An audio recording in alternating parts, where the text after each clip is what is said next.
I want to ask you about pornography. This is an important topic that I've touched on a lot here, and how it's really, well, I think it's twofold. I think it really is targeted in large part toward men. Men are the consumers of pornography. Yeah. So I want you to speak a little bit about what pornography is doing to men. But I also think, in addition to porn, you now have this vibrator culture among women, where they're being told to embrace the vibrator. You don't need a man.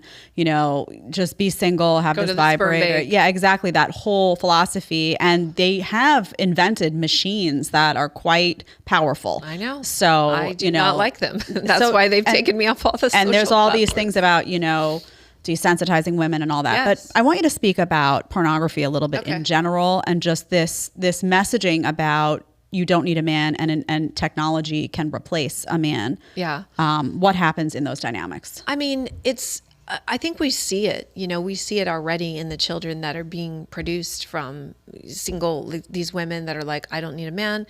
I'm just going to be the boss, also be the mom, also be the dad, and continue to, mess up my vagina with these crazy vibrators and make it impossible for me to have a relationship with a man, because we're like setting men up for failure when we're doing that. Right.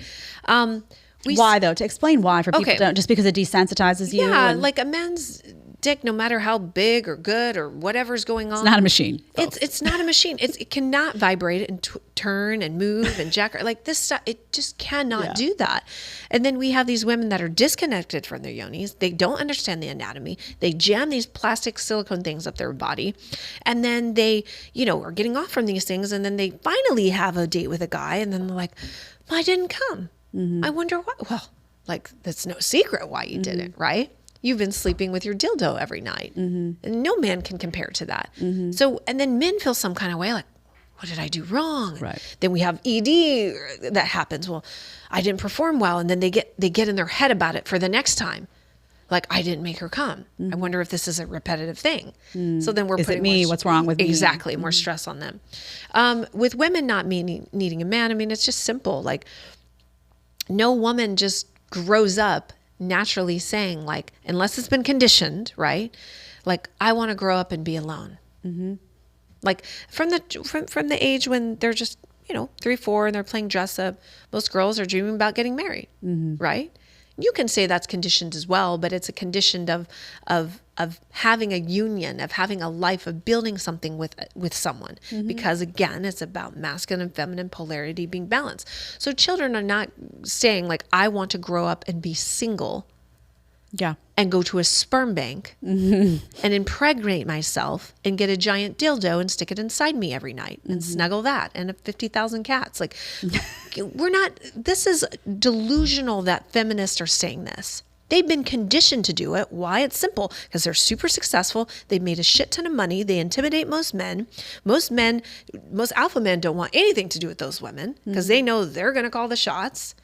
And then the beta men are like so scared by these women, like, oh my God, like, how to, and it messes everything up. Then they're raising children to think that same way. Right. Which is not perpetuating the family dynamic. It's doing the opposite of it. And so you got to go back to the basics of like, this is not a normal thought that goes into women's minds.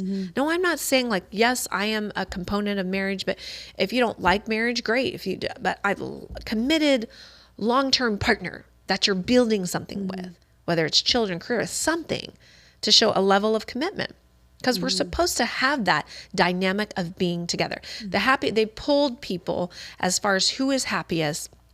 And the happiest is the single women were the least happiest. I lied. Single men were the least happiest because they cannot take care of themselves, unfortunately. They're supposed to be nurtured. Yes. And then single women were second. I actually got these stats from a psychologist. Married people were actually quite happy. There was a small percentage that weren't. And then singles were like in the middle, just like single, both sexes. We did a show here where I broke down marriage and men and talking about all the benefits that men experience through, a good marriage in terms of physical benefits, health benefits, sexual benefits, income benefits. They make more money. I mean, it was just kind of startling to see all of those statistics all in one place. But yeah, I think that I think that women oftentimes today get the message they don't need a man from magazines, from television, music, from film, all from this music. stuff. And it's Movies. really sad to me because it reduces also men to just their sperm. I mean, Just men their are so sperm? much more than that. Yeah, You know, they're they providers, are. they're leaders, they're protectors. And then you have the other end of the spectrum, porn, conditioning men to thinking that this is what they need. Yeah, so That I want to hit. ask you about that because Yes. that's about to be stepped up. When Yeah. I was younger, it was, Playboy magazine. Yeah. And that was the worst of it. know. And then it became online porn. Digital. And then it got to Pornhub where it was like, oh my God, there's all this crazy stuff Anyone happening. can be a porn star That's now. right. And now we're getting into a space where it's virtual reality porn. know. And it's going to be I know. sex robots and sex technology that's being marketed toward men. So I'm looking at a world where I'm saying, if guys, we have a culture of fear. We have a culture where guys are afraid to go up to women. It's much easier to just get lost in the metaverse and put on virtual reality glasses than it is to actually deal with a real woman for a lot of these guys that have kind of given into the fear. And I'm just saying, if you're looking through virtual reality glasses and anything is possible, how is a real male-female dynamic ever going to appeal to a guy again? And is sexual intimacy doomed as a result? Yeah, I think it is if we keep going down this path of men using porn as their hit for satisfying their sexual desires and women using this role of I'm now a man, I get to dictate and choose and make all the decisions. I don't need a man because I've become the man. Of course they don't need a man. They are the man, And so we have two, quote, men that are getting their needs met sexually in really unnatural ways. And it is not forming the family unit because these men that are addicted to porn, they're quite out there. I have them. I have clients that can, virgin clients who are 26, 27-year-old virgins addicted to porn and these girls on the campsites. And I'm like, my goal is hey, let me help you. And a lot of them are they want help, but some of them they don't really because they're so into it so deep. Yeah. Imagine you're almost 30. You've Completely never had sex. addicted, yeah. You're just addicted to that. That's hit. all they know. And then they look for that in other women. I have guys that say, well, I tried that what I saw in porn and it didn't work. Well, yeah, no shit. Yeah, that's not real, honey. That's not real, darling. If you like the short clip and want to watch another short clip, click here. Or if you want to watch the full episode, click right here.